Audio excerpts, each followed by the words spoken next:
All right, well, welcome back to another media breakdown that we're going to do here. So today, I figured we'd go over this article that I found that was originally, I think somebody posted it on Twitter, and well, it talks about the Met Gala and the dress that Alexandra Ocasio-Cortez wore, and it caused all sorts of, I guess, caused quite the stir. So let's get into it here, and there we go. We'll kind of go through it. So the first thing to go over obviously is this website, like Mediate or whatever it's called, a website that I have never heard of before. I don't know its political leanings. I don't know what it's going after. Like it doesn't seem to have any sort of like I can't really find any sort of like contact, or there's an about, I guess. We can see what that says. Um, so it says, from TV green rooms to the corridors of the Senate to the latest White House press briefing, Mediate is a trusted source on the intersection of politics and media across the political spectrum, breaking news, analysis, and opinions. We deliver it all with lightning quick speed. It's part of the Abrams Media Network. Sends anonymous tips, and there's a bunch of people who are different folks. So there's really, and they're of course in New York City. So nothing too crazy. Nothing that I can really tell for like a political leaning, but neither here nor there. Let's go through it and see what we can break down and kind of what we can get from this stuff. So first of all, we have the title of the article. The article, designer of AOC's Tax the Rich Met Gala dress owes over $100,000 in back taxes, accused of being a rent deadbeat and running a sweatshop of unpaid interns. Report. Okay, so a lot of pretty charged stuff here, obviously. Like they're making some pretty crazy claims here, all right? They're saying this person is $100,000 or owes $100,000 in taxes, accused of being a rent deadbeat and running sweatshop of unpaid interns. So that's a lot of claims there, right? Okay, and there's obviously that picture from the Met Gala. So here we go. Proving irony never goes out of style, Aurora James, the designer of Representative Alexandra Ocasio-Cortez's viral Tax the Rich Met Gala gown, is a tax deadbeat herself, according to a report by the New York Post. Okay, so they do give a source for us. So let's hold that source for a second here, and we will go back to that in a minute. So let's see. It says James, the designer of the dress here, is a notorious tax deadbeat with unpaid debts dogging her in multiple states, reported the Post. Digging up records that show 6 IRS tax liens totaling $103,000. Okay, on the parent company of the fashion brand. Okay, 3 open tax warrants in New York State for failing to withhold almost $15,000 in income taxes from employee paychecks, plus 12 other since resolved New York tax warrants. Okay, so what they're saying is, and a $17,000 fine for failing to carry workers' compensation insurance. Okay, so it looks like there are tax liens for the parent company. Okay, a couple of those, and then 3 open tax warrants in New York State for failing to file these, or failing to withhold the income tax for employees. Okay. Now that's rough. So if that is true, that messes with those employees, right? Because then I believe what happens is that employee becomes liable for those taxes. And then 12 other since resolved New York tax warrants. So meaning, I guess they had 12 other times that they were cited for problems with their taxes, and they've since resolved those. So okay.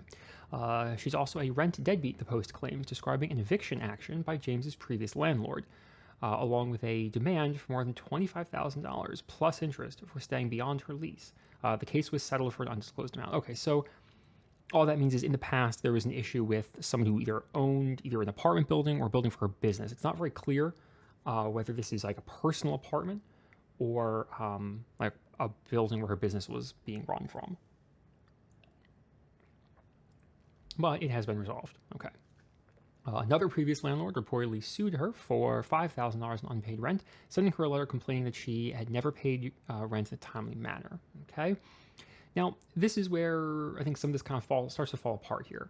So this stuff you can look up, right? Like you can look up like open tax claims and stuff from like the IRS and probably from New York State and stuff like that. So That we can actually go and verify. But when it comes to just general, a previous landlord, well, who are they, right? This doesn't really go into whether did this landlord own, say, like an apartment complex, or was this, again, like I said, a retail space where like her business was, or a commercial space, right? We don't know that, and it's not really like laid out here in the article, so we can't really verify those claims just yet. I don't know, maybe when you look at the original article, we'll be able to verify some of those claims, but for now, they're just kind of there. We don't really know what the deal is. So now here we go. It says James's former employees were all too willing to slap down their old boss's efforts to paint herself as a hero of the working class, describing her fashion brand as a sweatshop that relied on legions of unpaid interns working full-time jobs. This is another part where I kind of think this whole article starts to fall apart, right? Because one, they're saying multiple employees, which again, they're not telling us how many people they looked at, what time period did they work. So we don't even really know, are these current employees, past employees? How, if they are past employees, how far back did they work? Was this like 10 years ago? Was this yesterday? We don't know, right? They have a quote here that says, I experienced a lot of harassment when I worked for her. Well, one former contract employee told the Post. Okay, so this is a former contract employee, okay? Doesn't really tell us too much about them. Aurora would ask me to do things that were not in anyone's job description, like scheduling her gynecological appointments. The work environment was so hostile that I was afraid to ask for my check. The employee was ultimately terminated, okay? An ex-intern called James quite cold, adding that she never gives recognition or acknowledgement to her team. So, okay, these are some pretty rough bits here, but the thing is, with any business, it's very easy to find anybody who wants to complain. Like, you can find at least one person. So this could be two people, right? It looks like one person here and a former intern. So I look at that and say, okay, look, it's easy. You can take any job, no matter how great the job is, and you can find somebody that hates it. You can find somebody who wants to, who's just having a really bad time, who wants to badmouth the boss or anybody. Like, you can always find that stuff. So that's not anything I'm too impressed with personally. Like, maybe that means a lot for people. Like, you could definitely, there's definitely, if you, in a vacuum, you could look at this and say like, oh, this is pretty bad. This sounds awful. But at the end of the day, like, again, if you think about it, anybody can hate on their employer. But then that's it. And then it just says, ocasio-cortez declined to comment. So that's it. Very, very short article. Not very much information. Just the tax stuff, again, maybe. So anyway, let's look at this New York Post article. So this is the New York Post is definitely a much, much more right-leaning publication. So, and a bit longer of an article. So we're going to go into this and we'll see what they have. And again, we'll go with the different, we'll see what the different links are and kind of go through that. So designer Aurora James called her Tax the Rich dress for Ocasio-Cortez a powerful message, but it's not one she has taken to heart. The 37-year-old fashionista who made waves at the Met Gala with Democratic Socialist AOC last week is a notorious tax deadbeat with unpaid debts dogging her in multiple states, records show. Most of Lux Living James's heirs center on Cultural Brokerage Agency, an LLC she formed in 2011 to serve as a parent company for her fashion brand, which today is known as Brother Velius. It's a favorite of people like Beyonce, Rihanna, and Meghan Markle. Okay, so that's okay. So some celebrities like to shop at her, to buy her clothes. That's whatever. That is what it is. The company racked up 3 open tax warrants. Okay, so let's pop that open. In New York State for failing to withhold income tax from employees, paychecks totaling $14,798. The State Department of Taxation and Finance told the Post. So supposedly they verified that claim with the tax department. The debts, which were incurred before the pandemic, stem from 2018 and 2019. The company has been hit with 15 warrants in total since 2015. Okay, so let's go and look at this system here. Okay, so let's zoom in a lot because that is really tiny. And we have New York State Department of State Tax Warrant Notice System. Okay, that's a mouthful, but all right. It says, please note this record report has been generated by an independent searcher using the Department of State's Tax Warrant Notice online database. The information contained in this report is not an official record of the Department of State. So, okay. So not super official, but I guess as official as we can get. So of course we can see the name, cultural brokerage agency. Then we look at like the date. So this is from 2015. This is the amount that they owe. It's a warrant number, okay, that they owe from 2015. We see one from 2017. Same type of stuff, same people. Addresses in New York City, Brooklyn, okay, different boroughs of the city there. Another one, 2017, also New York, more the same address in New York, all these different dates, okay. And then this seems to be their main air address here, this Fulton Street in New York. Let me look, and then there's another one in Brooklyn. And this is the individual, okay, this is interesting. This is one for her specifically, okay, individual as responsible person of culture brokerage. Oh, okay, because that just names her specifically. And then the agency itself. Okay, so that's like actual, so those are things. Thanks for filings made prior to 2004 must be get paper. Oh, okay, so it's just saying that some are digital and some are paper. Okay, so that is in fact something that happens. Okay, so basically, if we're to go with this, that did actually happen. There were these like tax warrants. Okay. Let's see. The company got deeper into a deeper hole with feds between April 2018 and April 2019. The Internal Revenue Service placed 6 federal liens on cultural brokerage agency totaling $103,000. The liens specifically cite the company's failure to remit employee payroll taxes. All right, so we can check this out, see if that has anything. The IRS declined to comment, okay. And then I guess this one? Let's see if we can zoom this in. What the heck? So this is New York City Department of Finance Office, City Register, federal liens. Does it have the name of the person? Oh, here we go. Yeah, debtor cultural brokerage agency in New York. And all these have zeros. Well, it doesn't even show the amount that they owe. That is there another page? Oh, there's 3 pages. Okay. Page 2 is just the same thing. Okay. And then page 3 has something. So this doesn't, I have no idea if this is even worth, like, what is this citing? Well, I guess that's good to know. I don't even know what that really meant. But let's go back. So that's from, all right, so we can get rid of that one. So let's go back to the main article here. So let's see. Just because they take it out of your paycheck doesn't mean they're sending it to the government. David Senadella, a Branch College taxation lecturer, explained after reviewing the liens. It's certainly not something you want. I would not say your average business out there has this, something went wrong. Yeah, obviously. I mean, something clearly was not right if you're having issues with your taxes. But neither here nor there. Let's go on. Okay, and that picture of a nice house. This apparently is her house in, I think they say it's in like it's in California or something like that, and it owes property taxes on us. Let's see. Well, James apparently has no problem stiffing the tax man. She isn't shy about taking money from taxpayers. Her company received $41,000 in pandemic relief aid. Now, here's the problem. The only problem I have with this is there's no citation for this, right? Like, even with these tax liens and stuff, like, they have the links, but then when you get down to here and they talk about getting pandemic relief, they don't have any citations for that. Like, we don't know if that's actually, like, yes, they may have, like, I don't know if that's like an outright lie, but we can't verify it, right? Over the years, Cultural Brokerage Agency has also faced multiple legal challenges as a result of habitual non-payment of worker benefits, okay?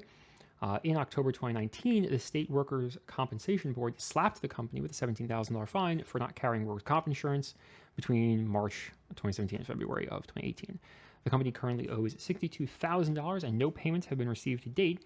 A rep for the board told the Post workers' comp is paid out when an employee is hurt. Okay, so they owe money for workers' comp.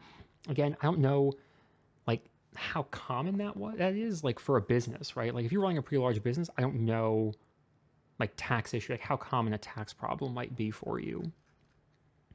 Let's see. Ex-staffers blasted the operation as a sweatshop that relied on legions of unpaid interns working full-time jobs. So we said that pulled right from another article, or I guess that other article referenced this one.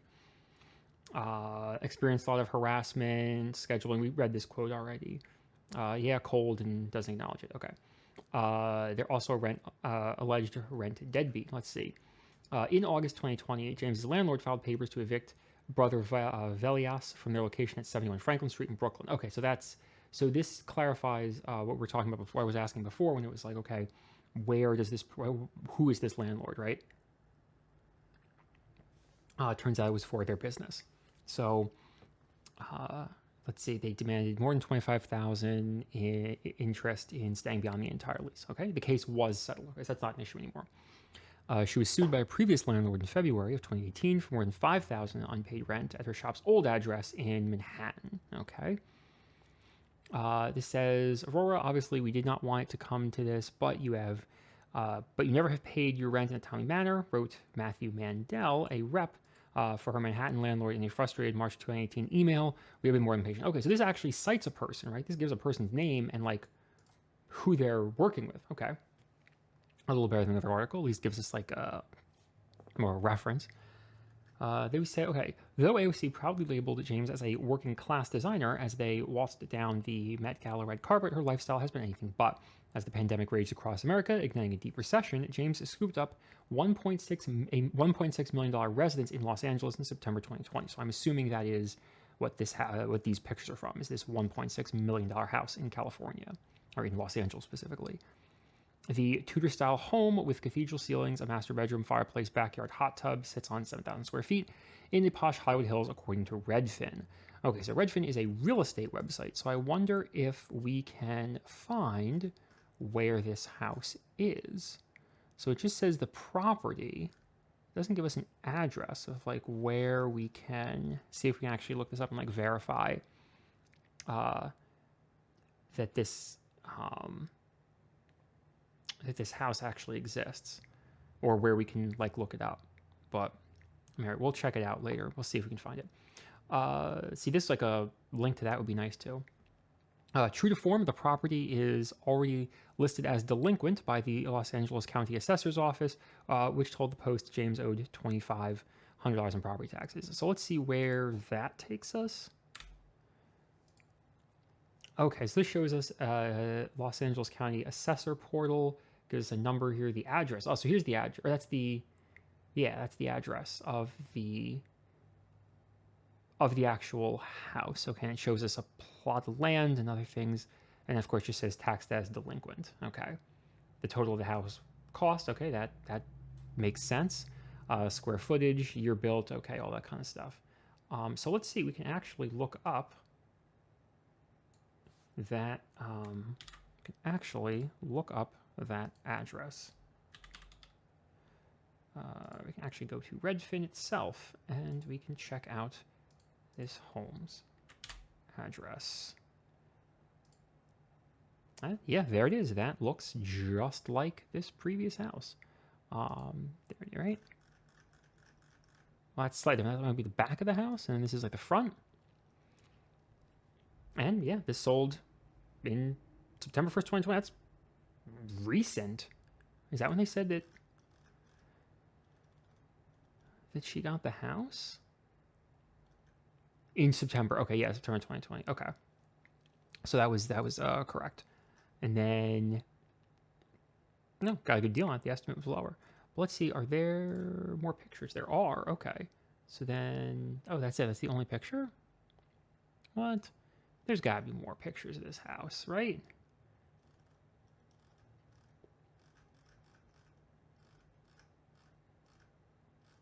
Oh, that's unfortunate. It doesn't tell you, it just tells you like what the house was sold for. It doesn't actually show like other pictures of the house. That's unfortunate. I kind of wish they showed us other pictures so we could actually see.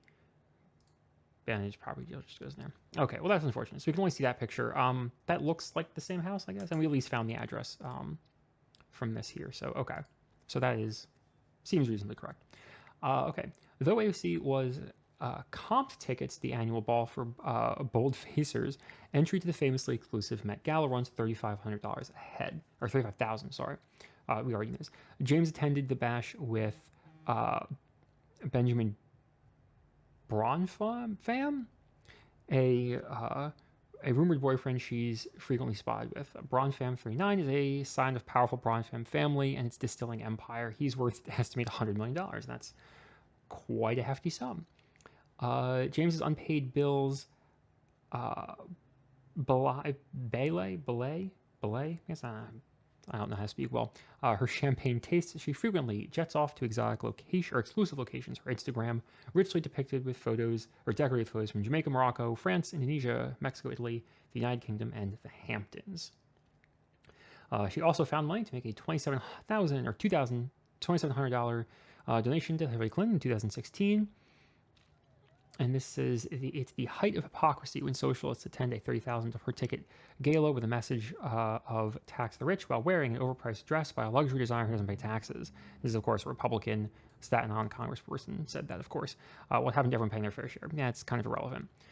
Both James and her reps did not respond to multiple requests. Of course, I wouldn't either. If I knew I was going to be like a hit piece almost. Let's see. James pushed progressive causes long before making headlines for addressing America's most famous socialist. After the death of George Floyd in May 2020, she created the 15% pledge, demanding that major companies commit to buying 15% of their products from Black-owned businesses. The idea took off with major companies like Bloomingdale's, Vogue, Sephora, and Crate & Barrel, according to the 15% pledge website. This is the least you can do for us. We represent 15% of the population. We need to represent 15% of your share of your shelf space. Okay? And of course, didn't respond to comment, obviously. Okay, so it looks like, based on some of the sources that we saw, this was a reasonably true statements made here. As for general commentary on it, I mean, I get it. I mean, seems to be a pretty well-known clothing designer, right? Obviously, mentioned a couple of famous individuals that have bought clothes from her before, so that seems reasonable. I guess if you're looking to find someone to design a dress for you, that seems like the person to go to. As for all the things going on, like, yes, it sounds like she may have had business trouble in terms of like taxes, but again, I don't know. It would to me, it would mean more if I had something to gauge it against. Right? If I looked at a similar business and said, okay, well, this is a similar business. They also have these same kind of tax troubles. So therefore, like, this is common among businesses of this size or something. Like, this isn't outside the ordinary, right? The way that this article is making it sound, and the other one is basically like, this is an absolute travesty and this is the craziest thing we've ever heard, when this could also just be an incredibly common thing that happens among businesses of this size. So I don't know. But anyway, it seems like there was some controversy, obviously, around the whole thing, the whole tax the rich slogan and all that. And it does seem that there have been tax troubles with the individual who owns the clothing company and some property tax disputes and all that stuff. But again, this could just be very common stuff, right? Like, this could be things that people go through all the time. I don't really know because I don't own a business. I don't know how businesses of her size operate or what it is. I mean, her house we saw in the listing, like, this house sold for, or is estimated over, well over almost $2 million. She bought it for like $1.5 million, basically. Maybe that's just something to go with buying a house of that size, of that value, you might. So anyway, it's all interesting stuff. Kind of take it with a grain of salt, I guess, but it seems reasonably true. So I don't think anything here is like an outright lie. But like I said, as for whether or not it changes your mind on anything, that's up to you. Well, all right, now see you all next time.